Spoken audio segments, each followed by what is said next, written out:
dalam permainan, Joy bukanlah tipe gelandang yang brak-bruk macam Gattuso, Casemiro, ataupun Haryono. Meskipun memiliki tubuh yang terbilang kekar, tapi Joy tidak melulu main dengan otot, di mana ia adalah tipe gelandang yang lebih mengutamakan timing dan positioning untuk merebut bola.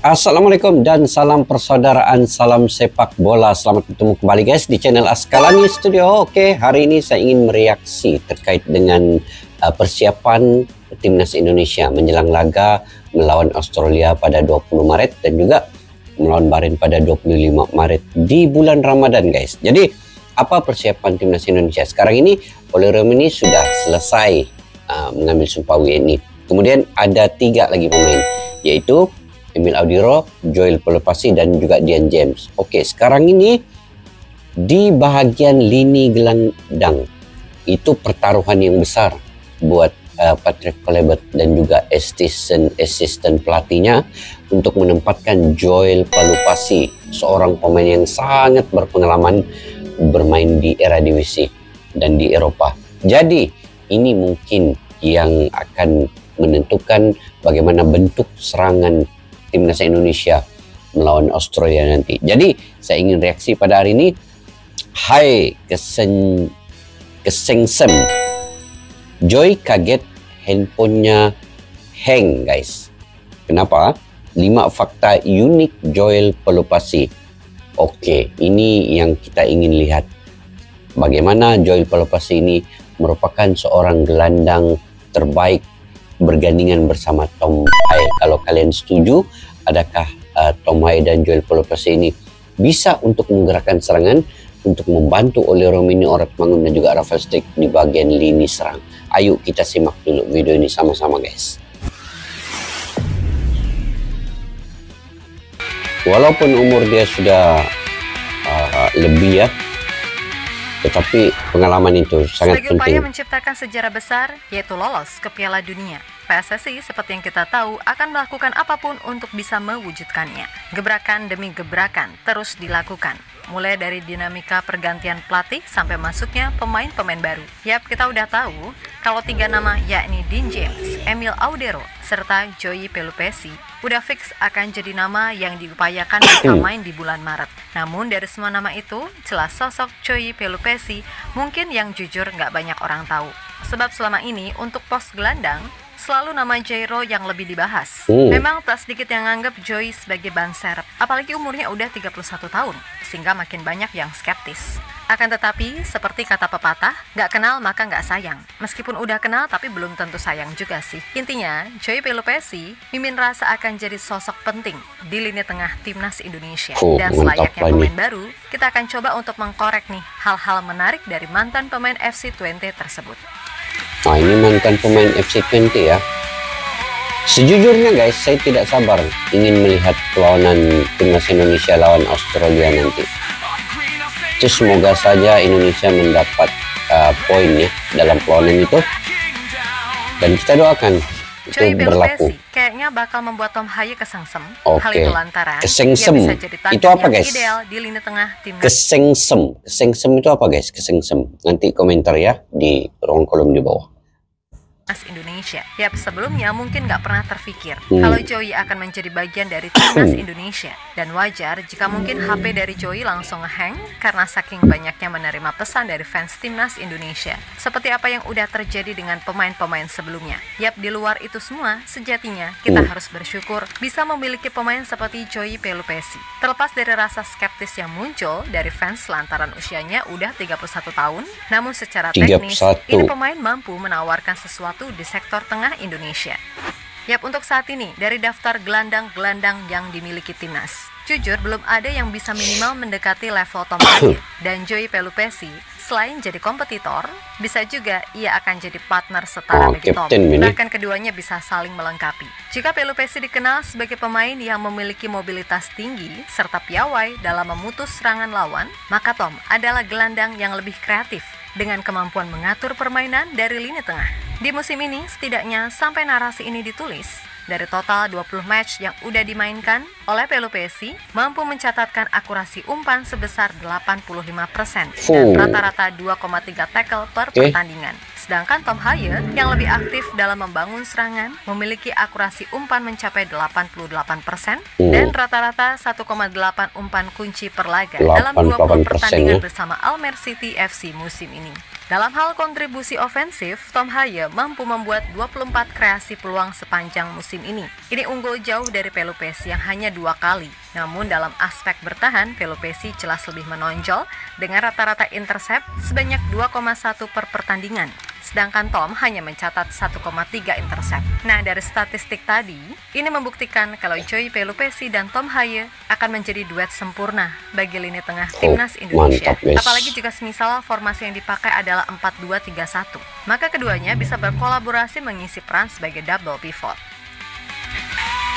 Oke, sekarang ini di bahagian tengah ataupun di midfielder, kita ada Tom Haye, kita ada Ivar Jenner, kita ada Marcelino Ferdinand, kita ada kemungkinan akan dibantu juga lah oleh Sandy Walsh di situ juga, dan kita juga ada Nathan Joao.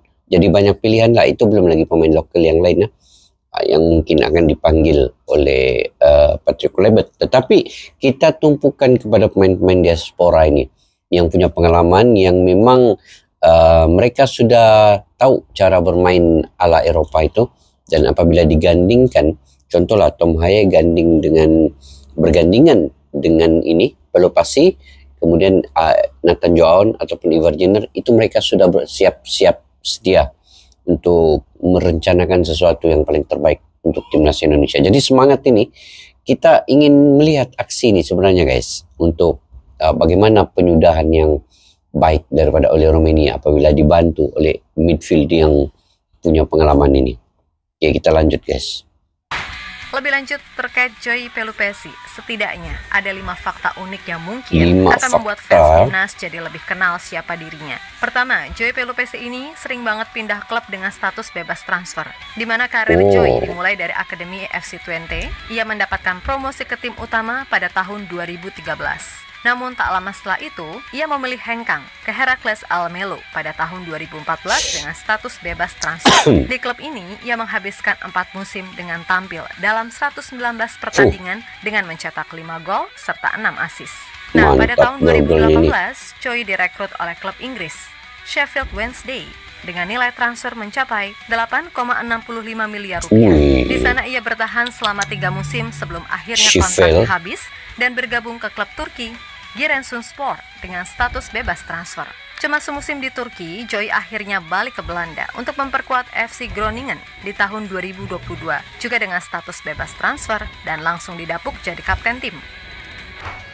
Nah, pada Januari 2025 kemarin, Joey resmi pindah lagi dengan gratis ke tim Liga 2 Belgia, lagi. Kemudian fakta kedua, Joey pernah bikin geger karena pindah ke klub rival sekota.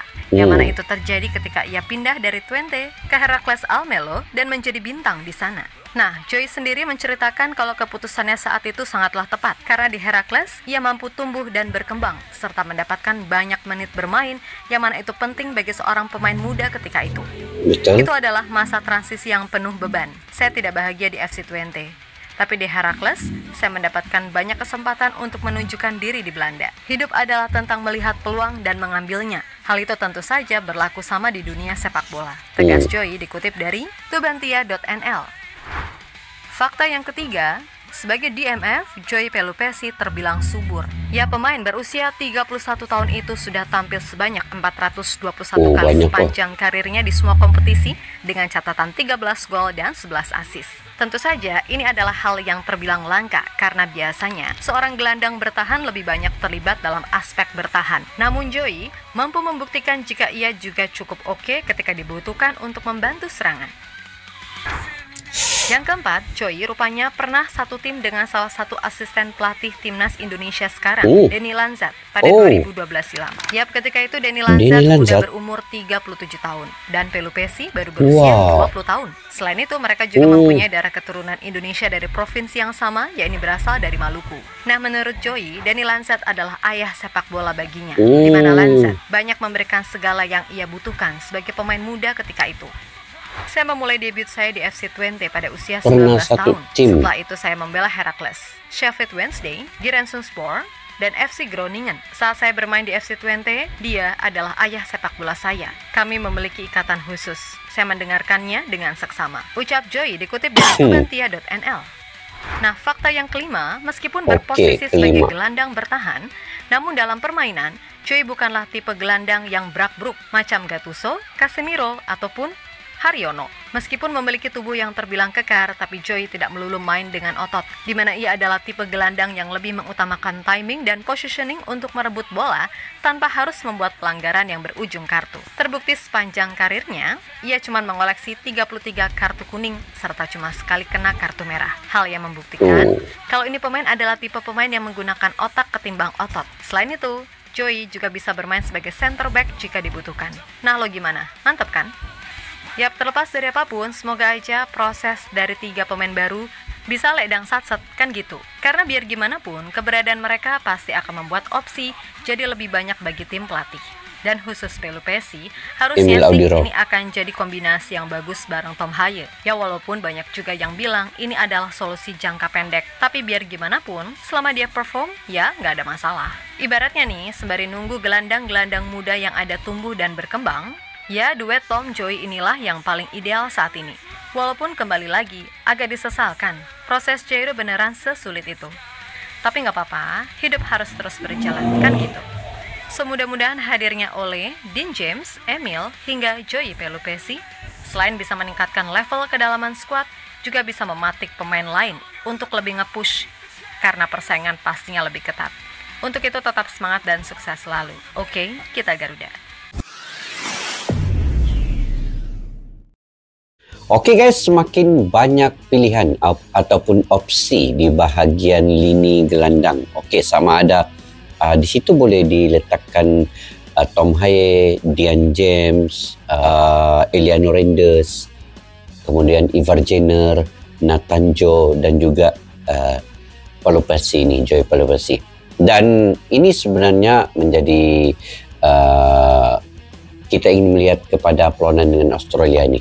Bagaimana cara permainan timnas Indonesia. Sebenarnya memang secara jujurnya saya pun tidak sabar guys ingin melihat timnas Indonesia ini melawan Australia nanti. Apapun saya tetap mendoakan dan semoga apa yang dilakukan oleh Bapak Erick Thohir dengan membawa ke semua pemain ini berjalan dengan lancar.